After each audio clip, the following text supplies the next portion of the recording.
कोण पहिला, कोण दुसरा, कोण तिसरा, अरे तुझी लोक ठरतील ना. जनतेची शक्ती ही मोठी आहे आणि सध्या कोण कुणाच्या मेळात कुठं तपासलं तर सापडत नाही अशी परिस्थिती आहे. त्यामुळं ह्या सगळ्या अवमेळात मेळ करावा, मेळ आणावा, साखळी बांधावी आणि परिवार सगळे सगळे रवीचा मुलगा आहे, माझी मुलं आहे, बहिणी आहे, योगेश आहे, सगळे या ठिकाणी आहेत. परिवार संघटित व्हायचा विचार एकत्रित, हे माझं कौटुंबिक परिवार, हा मोठा परिवार आहे. हा तुम्ही माझ्या परिवारातच आहात. त्यामुळं हा विस्तारित परिवाराची जिम्मेदारी आमची आहे. योगेश येऊ द्या.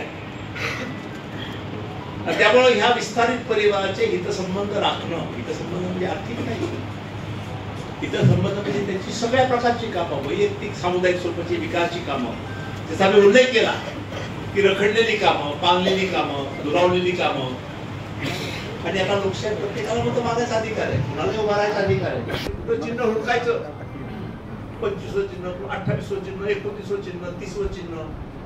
आता चिन्हाच्या हेराफेरीमध्ये, हुडका हुडकीमध्ये लोकशाहीमध्ये काय काय होतं हे तपासावं लागेल पुढच्या त्याच्यामध्ये.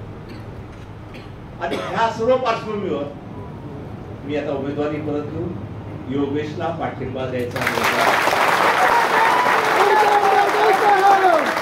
सर्वांशी मी 2 दिवसांच्या 2 दिवस नाही, किमान 500 फोन असते रोज. आणि मन हेलावून टाकणारे, घालमेल करणारे फोन. ठीक आहे, हा भाव पाहुण्याचा कंट्रोल आहे, असतो लोकांच्या मनामध्ये. 8 दिवसामध्ये प्रत्येकाची सुट्टी आहे. गाव राखायचं, वावर राखायचा, भाग राखायचा. आणि राखत असताना आपलं मतदान योगेशच्या मागे यासाठी प्रयत्न करायचा. आपण सर्वांनी करावं. मंचावर जे उपस्थित आहेत सर्वांनी मला साथ दिली, सर्वांनी समर्थन दिलं. परंतु त्यांच्या अपेक्षा होत्या, ठीक आहे आता नवीन नवीन गोष्टी घडतात, नवीन समीकरण होतात. याही समीकरणामध्ये आपण काय खाऊ नका कुणी. ग्रामीण भागातल्या शहराच्या कार्यकर्त्याला माझं आव्हान आहे, व्यवहार संस्थेच्या माध्यमातून आपण तुमच्या संपर्कात राहू, व्यक्तिगत तिथे राहू. आणि योगेश पण उद्या तिथे गेल्यावर हाही संपर्कात राहील, तुमच्या सेवेत राहील. हा आपल्याला वाढप्याने उडायचा आहे. वाढप्या कुठेही बसला पंक्तीला, खेड्यात शहरात जरी बाहेर पत्रावळी टाकायची वेळ आली, वाढप्या ओळखीचा असला की शेलकी वाढ पत्रावळी येऊन पडते, सगळ्यांना माहिती. आणि त्यामुळं हात पकडून आपण काम करून घेऊ शकतो. समजदार आहे, जाणकार आहे, विनम्र आहे, नम्र आहे, शिस्त आहे. आणि ह्यात बरोबर विकासाची माहिती आहे, अभ्यास करू शकतो. आणि मला वाटतं त्याच्या मागे आपण सर्वांनी उभं राहावं. अधिक काही बोलणार नाही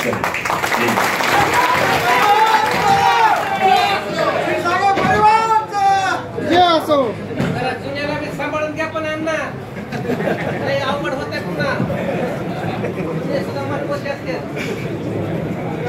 सगळ्या कार्यकर्त्याला सांभाळा. आम्ही सगळे काम करतो, पण आम्हाला विसरू नका. सांभाळा आम्हाला सगळ्यांना.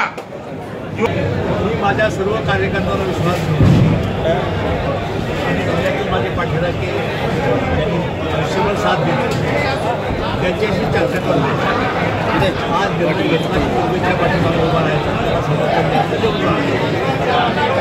प्रचाराची धुरा तुम्ही कसं सांभाळणार आहेत? कारण की अनेक वर्षाचा तुमचा हा विधानसभेच्या आखाड्यामध्ये तुम्ही रणगाणात उतरलेला होता, तुम्हाला मोठा अनुभव आहे. आता एका पुतण्याला निवडून आणण्यासाठी अण्णा कसा प्रचार करणार आहेत?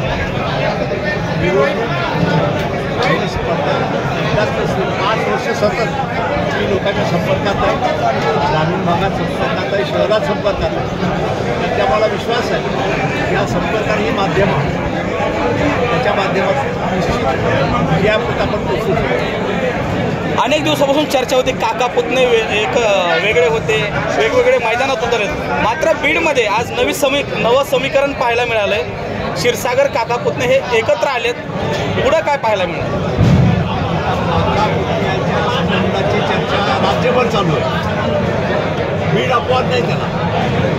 आणि पांगलेले एकत्रित असणं आनंदाची बाब आहे. पांगलेले कुटुंब कुठल्या माध्यमातून एकत्रित असतील, मला आनंदाची बाब आहे. एकदा खास बीड शहरातील नागरिकांसाठी उत्तम ऑफर. उत्तम किराणा अँड जनरल स्टोअर येथे सर्व प्रकारचा किराणा, कटलरी, तेल, पान मटेरियल आणि पेंडीचे ठोक व किरकोळ विक्री केली जाते. महिनाभराच्या किराणावर उत्तम ऑफर. एक वेळ अवश्य भेट द्या. संपर्क जुना मुंढा रोड, बालाजी मंदिर जवळ बीड.